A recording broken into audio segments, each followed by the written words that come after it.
Welcome to another episode of the Sports Camp Expo, where we're helping sports and fitness entrepreneurs start, run, and grow your camps, clinics, and online instruction. I'm your host, Ken Allen. Got a titan in the sports and fitness industry with me today. I'm going to bring him on in a second. His name is Pat Rigsby, and if you have not heard of him, we're going to get quite a bit into the whole online instruction today and putting your programs online and leveraging your time better. And Pat has built over a dozen businesses, probably, I'll let him tell you, in the last 10 years or so. Many of them have reached the seven-figure mark and above. And in addition to his consulting where he's helped others get their programs online, I know I've heard Pat say, and he can clarify this when I bring him on, that almost every one of his businesses now and the businesses that he's involved in has at least some type of online component to it. Some may be full, some not, but some are a hybrid and some are full. So Pat's really done it all. He's also a 6-time best-selling author, and I could go on and on, but I won't. I really want to limit the bio thing. I've probably said enough. So with all that, let me bring him on. Pat, how are you, buddy? Man, I'm happy to be here, and that is for sure the first time anybody has ever referred to me as a titan. So how about that? Thanks. So why don't we start before, as I said, I know a lot of people here have heard of you already, but for those who haven't, let's just, before we get into all the stuff I kind of just mentioned, why don't we go back a little bit to your roots? I know you started as a baseball coach. I was a college head baseball coach, college strength and conditioning coach, and taught in the sports studies department at a university. Became a head coach at the ripe old age of 23, which should tell anybody who knows anything about small college sports that it was a bad job, because they don't give good jobs to 23-year-olds. And I did that. I got into the camp and private instruction side of stuff simply to make ends meet, because the jobs that I did at the university were all cobbled together part-time jobs. And eventually it became a full-time job. But for the first 4 years, I was kind of having to, do some performance training or personal training and run camps simply to make ends meet. So I did that, and I would tell you that my time as a coach probably shaped at least 2/3 of what I still think about and how I approach business today. And maybe that'll be relevant as we move forward in the conversation, because what I've found, and I consult with some college programs still, is there's so many similarities. I did that. I ultimately kind of came to the conclusion that I was best suited not to be an employee. And I think the vice president of our university kind of came to that same conclusion. It was a constant tug of war about things like budgets and whatnot. So I went out to pursue my own path in starting a training business. And the first training business, it was kind of a combination of adults and athletes, went well. The second one went well. Both of them remarkably well in hindsight, kind of looking back. And it just kind of parlayed itself into a lot of neat opportunities. People started teaching people what I was doing, what was working. It opened a lot of doors where I was able to acquire an ownership stake in some other businesses and help them grow, as well as start a variety of other brands. A couple franchise organizations, each of which were number one in their category according to Entrepreneur magazine. And looking back, I've now owned or co-owned over 30 businesses in the fitness and sport industry. Wow. And And it all kind of started from those origins, right? So, I mean, it's been certainly a fun ride. It's been fun to see the success so many good coaches have been able to enjoy, and thinking that maybe, I was playing a really, really small part in helping them build a business that allowed them to have a great impact, allowed them to earn a fair income for all the value they were delivering, and still, have a lifestyle that didn't feel like their business was owning. So. Yeah. So when was that stage of, because it sounds like your earlier businesses were more based on, they were very successful, obviously, but required you to still physically be there a lot of travel, all the things that go into, and you mentioned franchise, as great as that could be, there's a lot of work, a lot of meetings where you physically have to be there. And I know at some point you had that transition where you said, all right, I really want to tap into leveraging, the internet, all of modern technology, and change some of my business models around. So there really been 2 points. I mean, I look back and I've had like 3 career turning points. The first was leaving the collegiate baseball landscape. The second was, had 2 successful locations, and then had a corporate fitness business where there was a site they would go to, and then was actually looking into leases for 3 other locations. And and it was close. Like we could have signed any of those 3, or potentially all 3 of them. Had a person ready to invest a little bit to help kind of expedite things, and kind of just step back and say, man, I'm already kind of spread out, and the 2 locations were about 90 minutes from one another, so kind of traveling back and forth, and like, man, how's it going to be when there are 5? How's it going to be when there are 10 or 12? So at that point, the online segment of my business was just starting to really be enough that it merited more attention other than, hey, it's just a hobby. And at the time, I had a business partner, and we talked about this and said, why don't we take the time and resources that we were going to allocate to the offline stuff and maybe push them towards the online, and see if we can do that, because it's going to create a little more flexibility. And that was, gosh, probably 2008. Mm-hmm. And things definitely picked up steam there. And the thought of growing, like the online stuff, really, really, it went from, maybe a couple $100,000 deal to, multiple 7 figures pretty rapidly. And it was a point where we said, okay, we're going to get rid of one of the local businesses, and then, and we couldn't really do much with the other local business because the lease was longer, and it was fine. I mean, both of them were very profitable and fine, but we knew that, neither of them probably fit into the long range plans once we saw the headway on the other. But then, kind of as you alluded to, the franchising, what started out as, hey, this is fun and this is new, and it's all kind of growing, really snowballed. And, I look up probably in 2013, and I'm in 15 hours of meetings a week. And maybe I didn't have to be on the road a ton, but, I'm spending a lot of time doing things that aren't particularly enjoyable. When I am gone, I'm trying to chunk so many things together that I'm gone for longer than I want to be.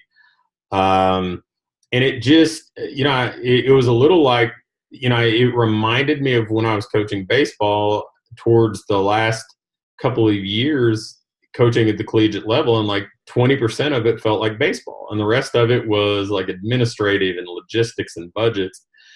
And, I'm I'm doing enough in the business world, and I've had enough success and have enough track record that I think I believe in myself enough that I can build something that is a little more fulfilling, plays to my strengths a little bit more, a little more. I want to say lifestyle friendly, but I don't want people to think, "Whoa, lifestyle business where you're just sitting on a beach with a computer." No, I mean, where I didn't feel like, you know, it.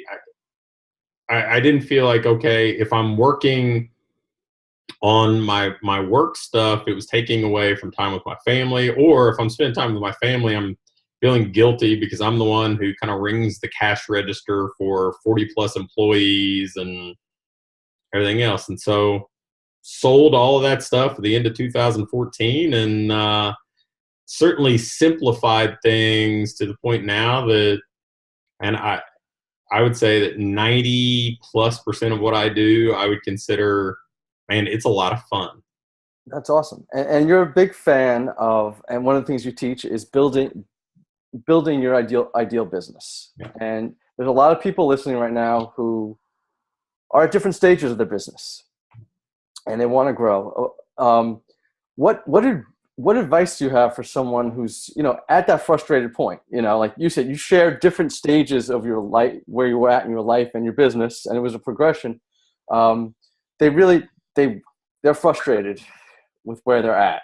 They love look, most people who get into sports and fitness, let's face it, Pat, we do it because we're passionate about it. We don't, our first thought isn't how much money. For most people, it's not how much money I can make. That's what I enjoy doing, and I want to combine my livelihood, combine my passion and make it my livelihood. What are some things that people can do to, take just that next step? Because as amazing as your success is, that almost seems almost too unrealistic to some people right now. It's like just someone who just wants to put a program online and it just feels overwhelming. How do I get it online? Who's going to buy it?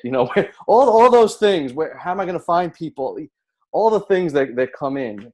What would you say to someone who's got all that dealing with? So I would tell you, first of all, I am a relentless simplifier. I am always looking for the simplest path to anything. So I've got kind of it's probably about a 4-step way that I work through this with anything that I'm going to do, anything that I'm going to coach somebody to do. The first thing is, I got to figure out where I'm trying to go. What is success to me? I mean, coming from a sports background that you and I would come from, there's a scoreboard in my world every day. And like, if I'm, I write down my 3 tasks for the day and I got to hit all 3 to feel like I won the day. So what is success to me? But the mistake I think a lot of people make is they don't get real clear about what success is. They might think of some intermediary step as success. Like, let's say that they said, okay, I want my business to have 100 clients, or I want to make, $15,000 a month in gross revenue. Well, I always want to ask, okay, well, why? Why do you want that? And they think that it's going to lead to this next outcome, right? Like, it's going to lead to, well, that means I'll be able to make X number of dollars, or I'll have this much security. I'm like, well, why don't you set that as the goal? So I think we have to get clear about what success is. And we also have to understand that as small business owners, personal success and professional success are kind of like 2 sides of the same coin. They're very connected, and you have to understand the give and take of each.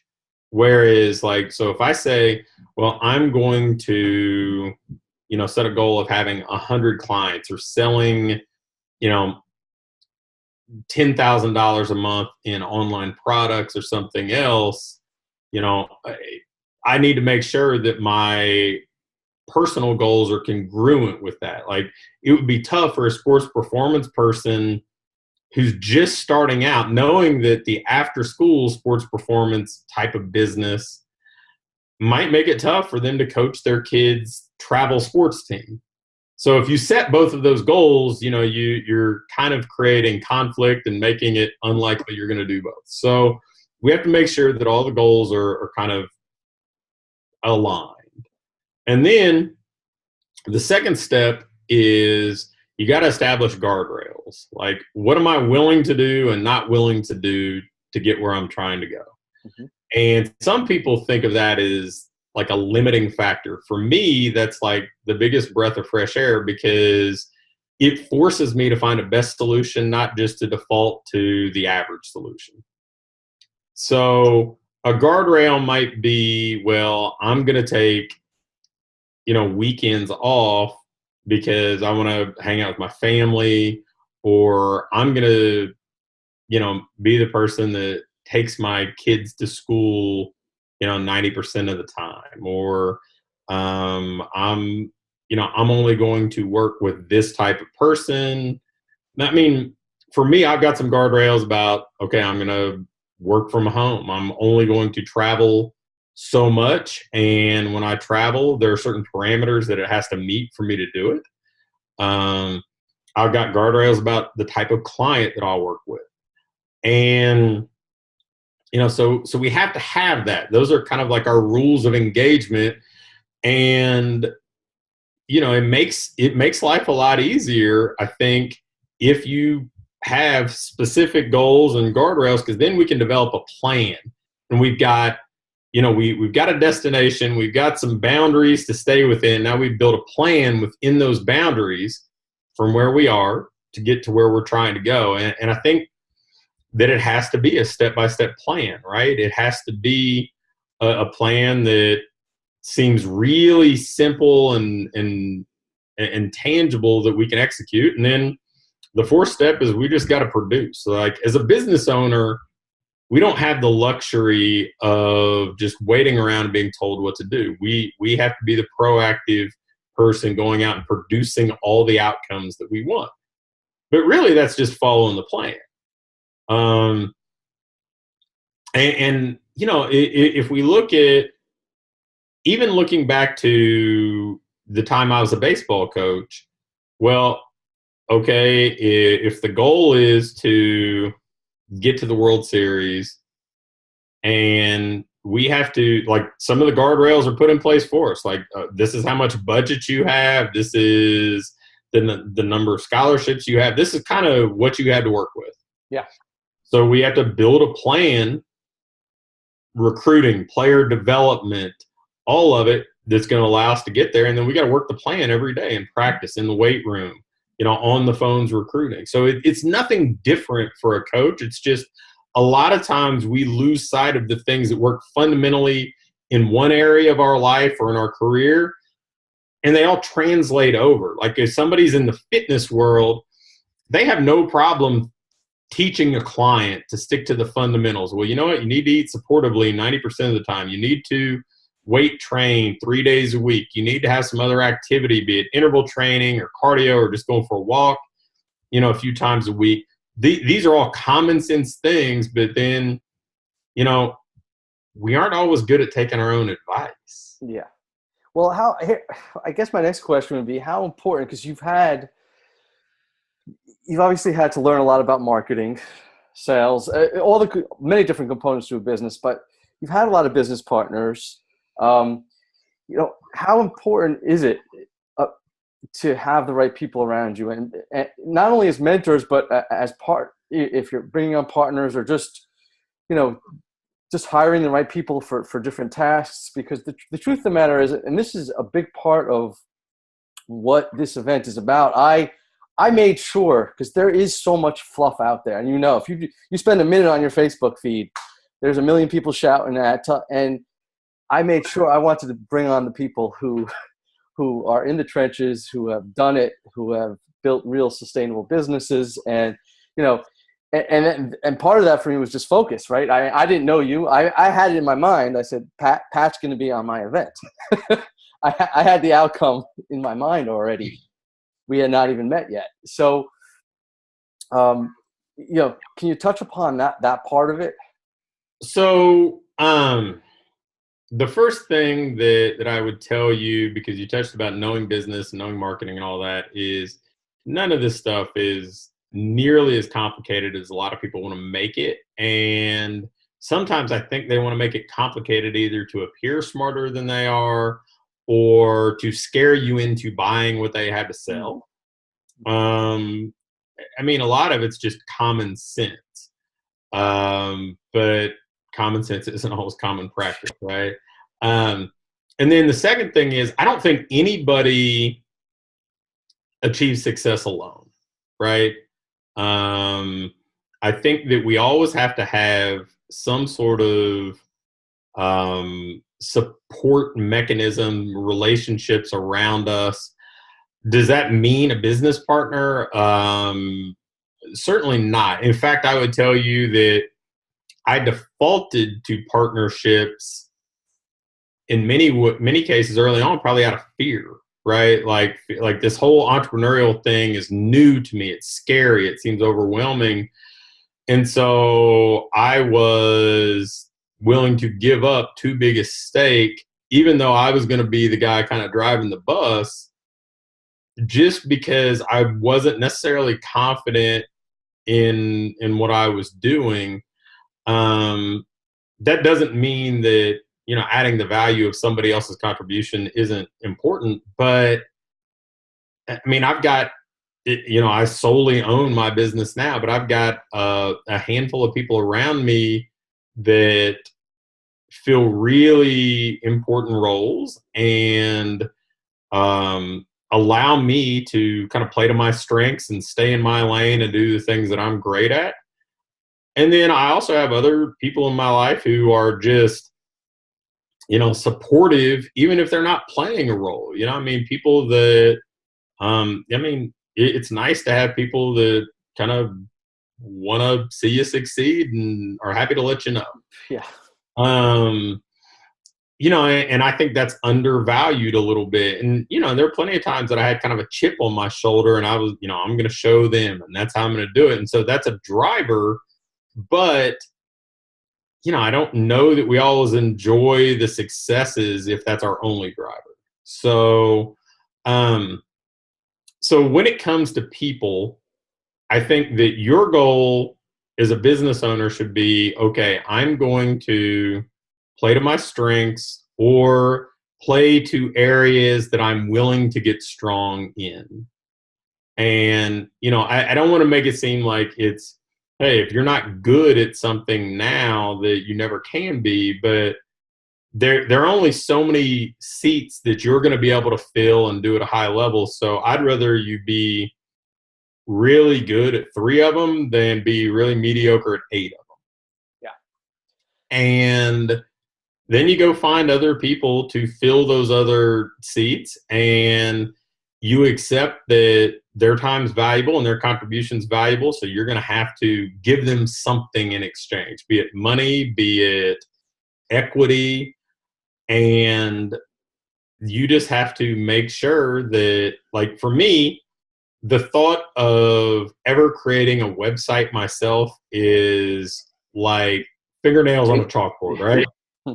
So I know that I have to find somebody who can do that reliably and successfully. And I know that their time and their expertise is valuable, so I'm going to have to pay them. So it's my job to leverage the things that I'm good at to make money to pay them. So I'm doing more of the things that I'm good at to pay them rather than saying, well, you know what, I'm going to save money and build a website that it'd take me 5 times as long to do a third as well, when I could just coach somebody and probably make enough to pay for 4 websites. Yeah, no, that absolutely. I mean, and no different as you're saying that. I'm just thinking about this event that I'm putting on right now. I knew my strength was to connect with people, to do the sessions with them, and to market the event. I didn't want to do the website. I didn't want to do there's a lot of granular stuff that goes on behind the scenes, as you know, to putting out an email. I wanted nothing to do with it. And it was a motivator to say, okay, follow my strengths, but also bring in more money today with things I'm already doing well. So I can outsource what I want to outsource. Yeah, I mean, and you know what? It's so common sense. We do it in other areas of our life, but we don't transfer it here. Like, I mean, I grew up, my dad owned an auto repair center, but I don't go and change my own oil now. I don't do my own brakes, even though these are things that I did growing up Not the because, best use of your time. right. So we do that. I mean, when I needed a roof on my house, I'm not climbing up there to do it. So why don't we take it the same approach within the confines of our business? It's the same logic. So let me ask you, just switching gears for a second. Look, everyone knows, well, at least I hope. I mean, some people are sold that it's easy.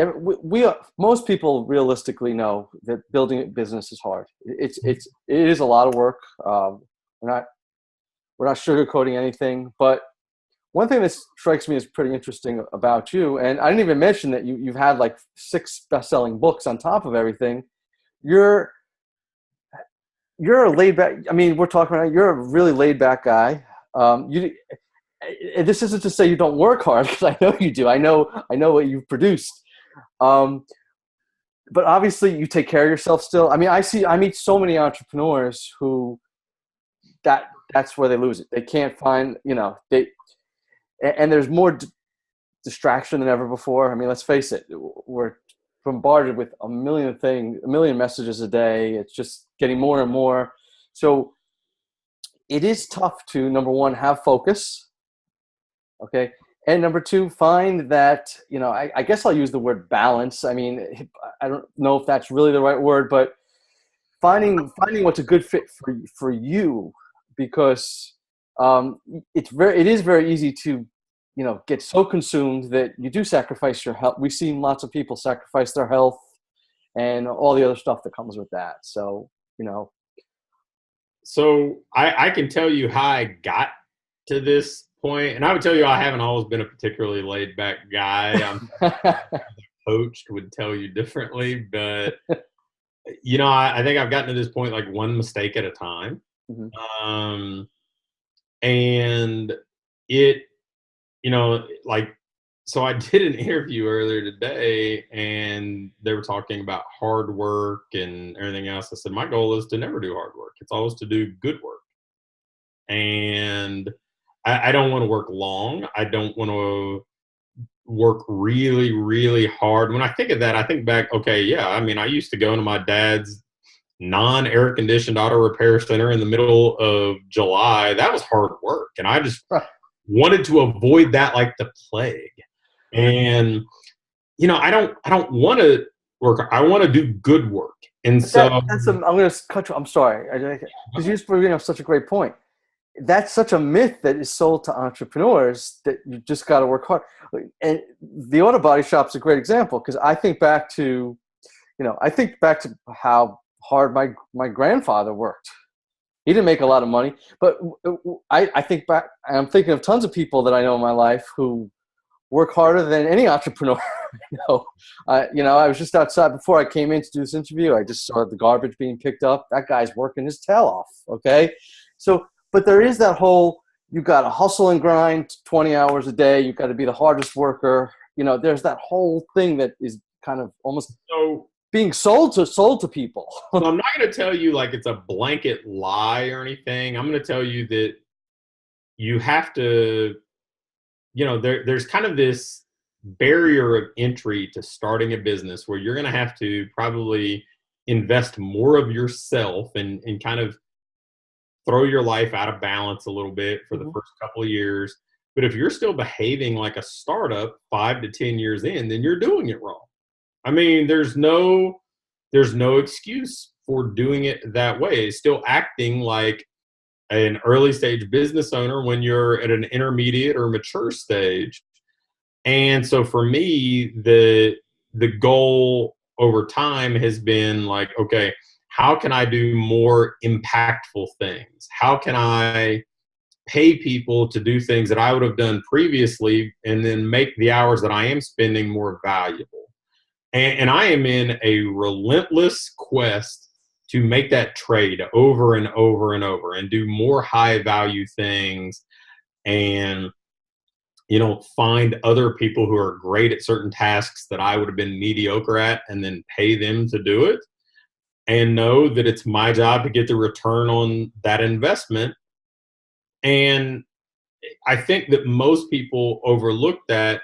And yeah, early stage, I mean, I started my first business with $2,500. So I get it. Like, you can always spend time or money to move yourself forward. But once you get to a certain stage where you can spend some of the money, there's no better investment than in investing in yourself. Because, I mean, I can go invest in the stock market and hopefully, get a 10% return or something like that. But if I do a good job investing in what it takes to get a book to market, it may pay me back 10 times the investment. So, but like the book is a good example, right? Like, so yeah, I'm responsible for the content. I'm certainly not going to be the person doing the final editing. I'm certainly not going to be the person doing the formatting or the cover art or uploading it to Amazon or any of that stuff. I'm not the fulfillment house. Like, you don't see stacks of books over in another room in my house being shipped out one by one. And I think that, we have to understand that every stage of any pursuit that we have requires a little bit different approach. I mean, thinking back to, a baseball coach, like, I have a 6-year-old who is as avid a baseball enthusiast as I know, but the way that I would approach baseball with him is different than the way that I approached it with college athletes or professional athletes. And there's an evolution there. And we have to think of that as a business owner too, that, okay, at the stage I'm in now, I've got to push a little bit harder. But I also think that, and balance is a tough word, but giving everything that's important to you in your life appropriate amounts of attention and time, that's a choice. And it's really easy to let tasks spill into way too much time. So I will tell you the way that I approach this now, and I don't know that everybody has the luxury to do this, but they can certainly take 1 or 2 steps in this direction, is I schedule all my family stuff first. Like, it's on the schedule, like my vacations, knowing when, I coach the 6-year-olds, baseball team, the high schoolers, football games, all that stuff's on the schedule. The after school time that I'm hanging out with people, it's on the schedule. And I build my business to fit in the other blocks. Whereas I think other people just say, hey, you know what, I'm going to give, my family or my personal pursuits, be it my health and my own workouts, I'm going to give that stuff whatever's left over. Well, there will never be anything left over. Yeah, absolutely. So what about, now here's another interesting topic, the idea, and I've struggled with this one, to be honest with you. So I'm curious on your take on this, because I know the whole idea of, and you see a lot of mantras and quotes on social media now, never quit, never quit, never quit. And first of all, never listen to just black and white statements, but because the truth is, there has to be some times where you have to figure out in a venture. It doesn't mean you quit on yourself or your ultimate vision, but you have to decide, this is not working. I understand I need to plant some seeds and give this some time, but we have to make difficult decisions, as in, all right, there is an opportunity cost, and you don't want to spend 2 years going down the wrong path. So yet you need to understand that some things are going to take some time to nurture. So, I mean, obviously there's metrics we can look at, and there is following our intuition, but what's your formula for that? A lot of mistakes to get to this point. So I would tell you that as a college baseball coach, I stayed 1 year too long. In my old business, before I sold the organization of businesses, I stayed 1 year too long. And there are plenty of ways you can rationalize either of them, but there was 1 year too long in both cases. So I would tell you that I'm not, I mean, I've made plenty of mistakes in this sense, but um, I truly believe that, you know, we have to use all the information we have available today. So when we set out on something, like, let's say that you set a goal to do something in January, and the goal was, you know, you were going to do a certain task or build a certain business or a project by December 31st. Well, you know, in June, you have a lot more information. You're a lot wiser in this area than you were in January. So you shouldn't be married to whatever you figured out in January. So we have to keep course correcting based on the information that we have, just like a GPS would.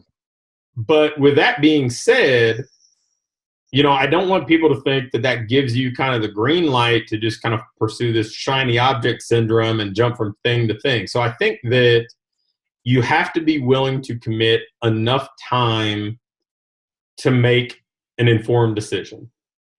And maybe that's a year for something that you're doing once a week or something. Like, let's say you were going to do a podcast. Well, you know, I was talking to a friend of mine the other day, Lewis Howes, and he said, when I started my podcast, I committed to doing 1 year of it.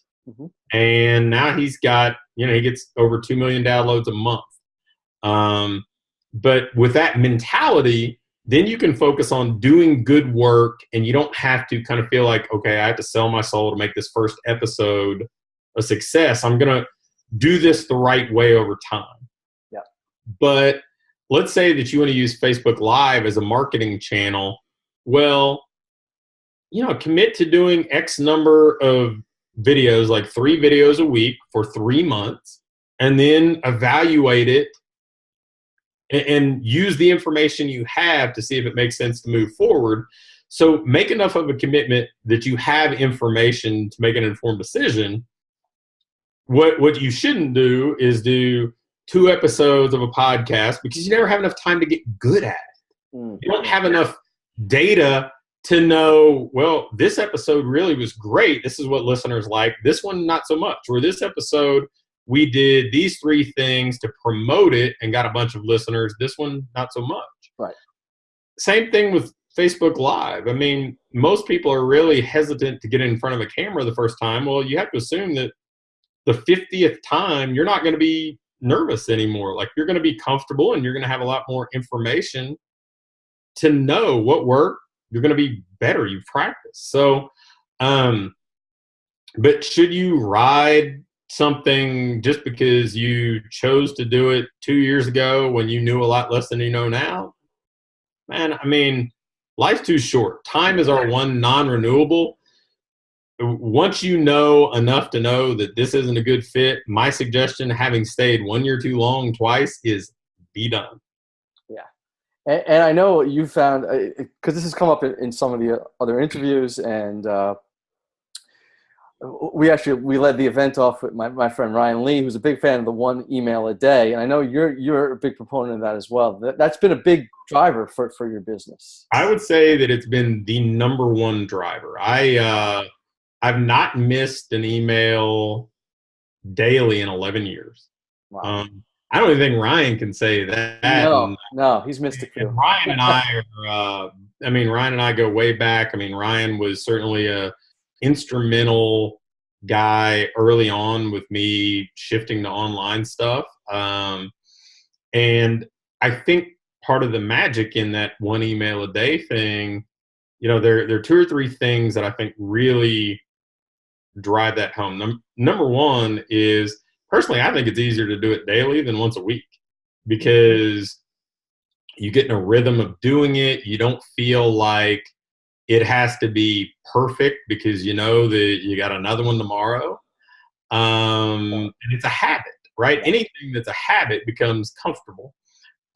Second, I think anything that if we look at anybody who's been successful, the people that do YouTube successfully, the people who podcast successfully, Ryan and that email, the daily email, my daily email, showing up consistently is like the common thread throughout. All the other things are like window dressing. That's the common, and that's a big piece of it. And then also, I think that we in the internet world, we want to find ways to feel more connected with people, and showing up consistently, be it video or a podcast or an email, allow somebody to feel more connected to you. So I think those three elements make whatever channel, like whatever medium you want to use, those should be part of what what your approach is or your philosophy is. Great. Awesome stuff. We're going to wrap in a minute. I really want everyone listening, I want everyone to check out patrigsby.com. And there is on there, and it'll be on today's email, the link, but also there's the Ideal Business Planner on there. Can you just take a couple minutes to talk about that? It's a great tool that you're giving out for everyone. I am somebody who, maybe I'm kind of archaic or a dinosaur or something. I started using a daily planner in 1994, and I used the same one till like 2014, and then I started kind of experimenting with other ones, and I finally came back. Some I thought, well, I need to use a technology-driven thing. Some were paper. So I went back and found one that's very similar to the one I originally used. But, for me, planning your day is like the first step to entrepreneurial, professional, personal success, because now you're saying, I am proactively deciding how I'm going to spend my time. I'm not just going to react to whatever kind of comes my way. And I mean, I even say that, like, this is a common theme that I'm sure my 6-year-old wants to punch me over. There's not a day that goes by that I don't say leaders make decisions. And I want everybody to decide how they're going to spend their time, because if you do, you make good decisions, small, consistent, good decisions, you're going to get where you're trying to go. So the planner really is designed to simplify that. It's designed to give you some things that you can do on a daily basis that moves your professional life forward, some things that help you prioritize the things that are truly important versus all the other things that tend to just kind of keep us busy, and make sure that, as a fellow sports guy, I mean, we need to rack up a few victories to, like, I am not a believer in like motivation leads to action. I'm a believer that action leads to motivation. So rack up a couple wins, and then you want to keep going. You want to keep moving forward. And I think the Ideal Business Planner is designed to do just that, is to simplify your day so you can focus on the things that are important to you and rack up some wins. Awesome. Well, I encourage everyone to check it out. It's a free resource. It's awesome. It's right on, again, patrigsby.com. And there's some other great stuff on there. Some of Pat's programs. I know there's a podcast on there. There's a lot of great stuff on there. So definitely, I encourage you guys to check it out. And I can't thank you enough for being on tonight, Pat.